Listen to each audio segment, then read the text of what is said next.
after that short break that all of us just had, we will now be moving to the next segment where all of us will be seeing a few offerings that all of you can make to ANR Sundareshwara Paramashiva Paramburu.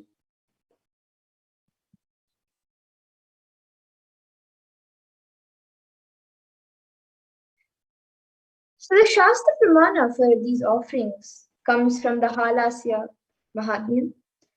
And the translation for this verse says, "Salutations to the ever-peaceful God, whose lotus-like feet are worshipped by enemies of Madhu and other devas, who has the golden mountain as his bow, who is the lord of the silver hall Rajita Savai in Madurai temple." And another verse from the Halasya Mahatmya says, "He who reads this prayer composed you with devotion will be given long life, health, and wealth by me." And Irayanar Sundareshwara Paramashiva Paramburu is the greatest, unique, and complete manifestation of Paramashiva.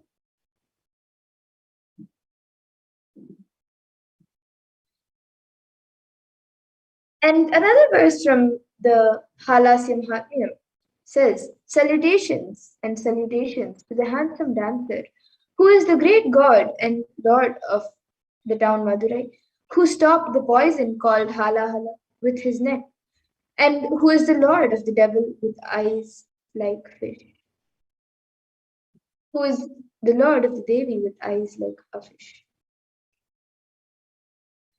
And Irayanar Sundareshwara Paramashiva Paramburu is the manifestation of the beauty of cosmos in flesh and bones. Irayanar Sundareshwara is the embodiment of super consciousness expressed in the human body, playing with all his glory.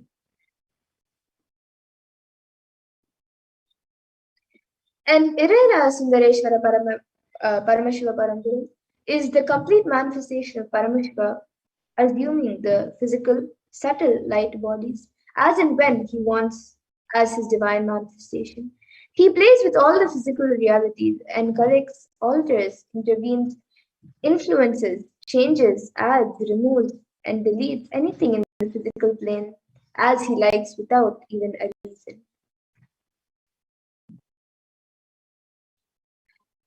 And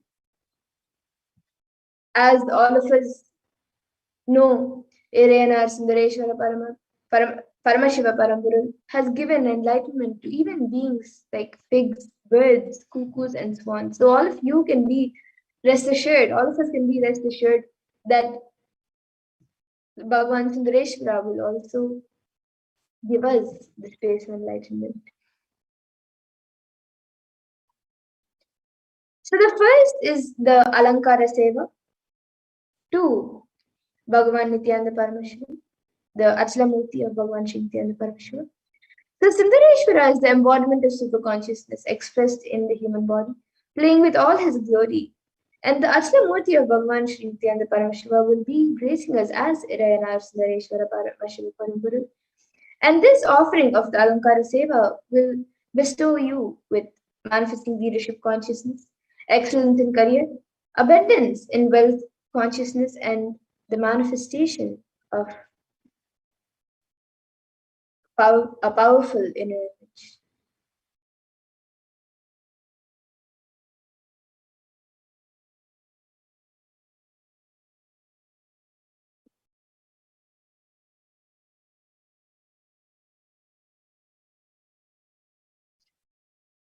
And the next seva is the Shiva Kavacham Archana to the Swayambhu Nithyanandeshwara Paramashiva, which is 251 USD.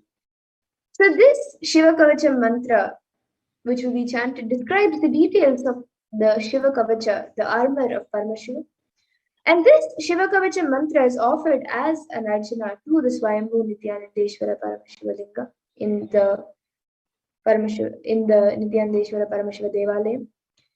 And this mantra, when it is offered, it bestows the removal of enmity, the removal of any negative forces that will take away one's wealth. It will give the protection of one's family and the protection of one's wealth. So all of you can sign up in the link below.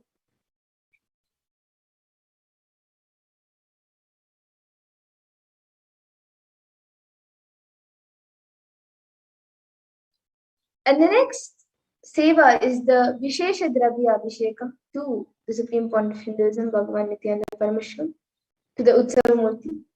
And this is 251 USD. So this Vishesha Dravya Abhishekam is the offering of the sacred bath to the Utsava Murti of our beloved Guru, the Supreme Pontiff of Hinduism, Bhagavan Sri Nithyananda Paramashivam, gracing us as Irayanar Sundareshwara Paramashiva Paranguru with special ingredients. So this offering, this Abhishekam, blesses one with the removal of any diseases, any health-related issues that you are going through, and it will help you in attracting abundance, and it will give you health and well-being, and it will also manifest. You will also be able to manifest all the attributes of Irayanar Sundareshwara Paramashiva Paramburu, Lord Sundareshwara himself. And the next seva is the Uttamottama Upachara Puja to Nithyanandeshwara Soma Sundareshwara. And this is 1008 USD. So this puja, the Uttamottama Upachara Puja, is described in the Kamikagama, and it is described as the best of the best offerings. Uttamottama is best of the best, and Upachara is the base offerings. So this is the best of best offerings that you can make to, and you can offer to Paramashiva. So these offerings are known as Upacharam, and they are of the royal quality, and they are offered with the space of oneness with Paramashiva. Various offerings, including Deeparadhana, the Mantra Aradhana, and various other offerings are offered at the divine lotus feet of Nithyanandeshwara Soma Sundareshwara and the Utsava Murti of Nithyanandeshwara in the temple, who sits along with Nithyanandeshwari Parashakti and Bhagavan Nithyananda Paramashivam Deity.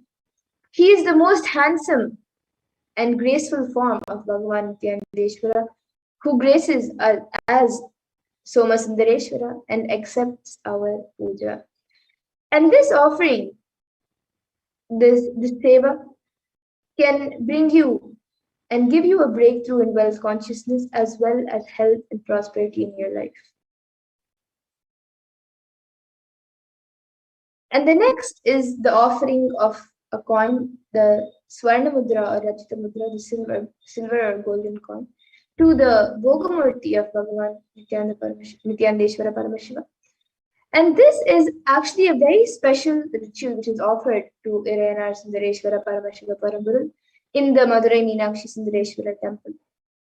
And this is where the devotees get to offer the silver or gold coin directly to the Bhogamurti. So during other rituals, usually the wealth and the donations of the devotees are put into the hundi, the donation box. But in this ritual, it is actually a very special ritual and it is the only ritual where you can offer the coin, the silver or gold coin, directly on the deity, to the deity.